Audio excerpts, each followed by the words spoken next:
بسم اللہ الرحمن الرحیم اللہم صلی علی سیدنا و مولانا محمد النبی الامی وآلہ وصحبہ بارک وسلم صلاۃ و سلام علیک یا رسول اللہ صلی اللہ علیہ وسلم۔ میں سید نعیم الدین سدا بہار آپ سے مخاطب ہوں۔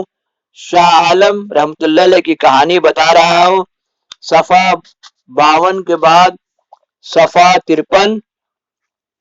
پیر کیا آتا ہے؟ پیر ایک الگ چینل ہے، ایک الگ چیز ہے۔ کہا جاتا ہے 313 قطب اور دیگر تمام اولیاء اللہ کے منتخب ہیں، جیسے انبیاء علیہ السلام 1,40,000 اسی لیے اس معاملے میں الجھنے کا ضرورت نہیں ہے۔ ہر آدمی کو یہ درد، یہ زخم نہیں دیا جاتا ہے، یہ ایک الگ چیز ہے، ایک الگ چینل ہے۔ اتحاد المسلمین قائم ہو ہے، اللہ کی رسی کو مضبوطی سے پکڑنا ہے، وہ تو غوث پاک بھی کہے ہیں۔ اللہم صلی علی سیدنا و مولانا محمد النبی الامی وآلہ وصحبہ بارک وسلم۔ صلاۃ و سلام پرانا ثبوت 1999 کا اولیاء اللہ نمبر مصطفیٰ صدیقی کا خاندان نے چھاپا، اسی لیے میں اسے منظر عام پر لا رہا ہوں کہ اتحاد المسلمین قائم ہو۔ اور یہ پیر اور یہ اللہ نے الگ الگ کام کے لیے الگ الگ آدمی کو پیدا کیا ہے، اور عوام کا تقوی اور پرہیزگاری الگ ہے۔ عوام کو زیادہ چھیلنا نہیں چاہیے، مولوی لوگ عوام کو بڑی چھیلتا، یہ نہیں جانتا، وہ نہیں جانتا، اسی لیے عوام کا تقوی ہے شرک سے بچنا۔ اب دیکھیے شاہ عالم کی کہانی صفحہ پارٹ 8 میں ڈال رہا ہوں۔ شاہ عالم نے جواب دیا، تب پھر آج میں ان کی خدمت میں حاضر ہو جاتا ہوں۔ اس کے بعد شاہ عالم اپنے والد کے پاس پہنچے۔ شاہ قطب عالم نے انہیں دیکھا تو دم سنجیدہ ہو گئے، ان سے کہا ادھر میرے پاس بیٹھ جاؤ۔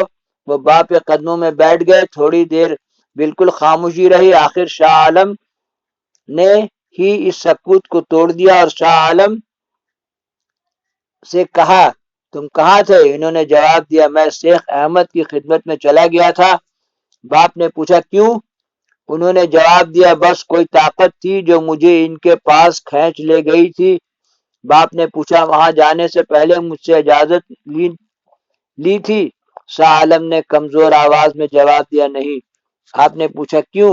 جواب ملا غلطی ہو گئی، میں معافی کا خواستگار ہوں۔ دیکھیے باپ سے کیسے معافی مانگنا چاہیے۔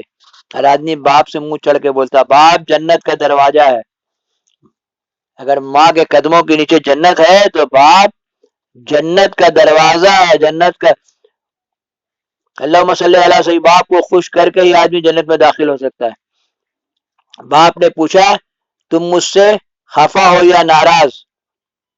انہوں نے جواب دیا نہیں تو یہ میری مجال کیا کہ میں آپ سے خفا ہو جاؤں۔ باپ نے پھر سوال کیا اگر میں یہ بات سے تم مجھ سے پوچھے بغیر بٹوا چلا جانا کیا معنی رکھتا ہے؟ شاہ عالم کا اس وقت بہت برا حال تھا۔ جواب دیا پدر بزرگوار میں بے حد شرمندہ ہوں۔ شاہ قطب عالم نے کہا دیکھو شاہ عالم، شیخ احمد کھٹو نہایت با کمال بزرگ ہیں، میں خود بھی ان کا عقیدت مند ہوں، وہاں تمہارے جانے میں کوئی حرج نہیں، لیکن میں تو یہ جاننا چاہتا ہوں کہ مجھے میں کیا کمی تھی اور میں نے کہاں پر بخل سے کام لیا جو تم وہاں چلے گئے۔ اب شاہ عالم میں رائے ضبط نہیں رہا، وہ رونے لگے اور باپ کے قدموں میں سر رکھ دیا، بولے معاف کر دیجیے، آئندہ ایسی غلطی نہیں ہوگی۔ باپ جذباتی لہجے میں بولے شیخ احمد کھٹو میرے لیے غیر نہیں، لیکن میں تو یہ جاننا چاہتا ہوں کہ مجھ میں وہ کون سی کمی تھی کہ تم سرگرداں پھر رہے ہو۔ شاہ عالم میں اب اتنی بھی ہمت نہیں تھی کہ وہ اپنی صفائی میں ایک لفظ بھی ادا کرتے۔ باپ خدمت میں سر رکھ کر روتے رہے۔ شاہ عالم ان پر رحم آ گیا اور قدموں میں اٹھا کے سینے سے لگایا اور شفقت سے سر پر ہاتھ پھیرنے لگے۔ گجرات کا بادشاہ شاہ قطب عالم ان دنوں بہت پریشان تھا۔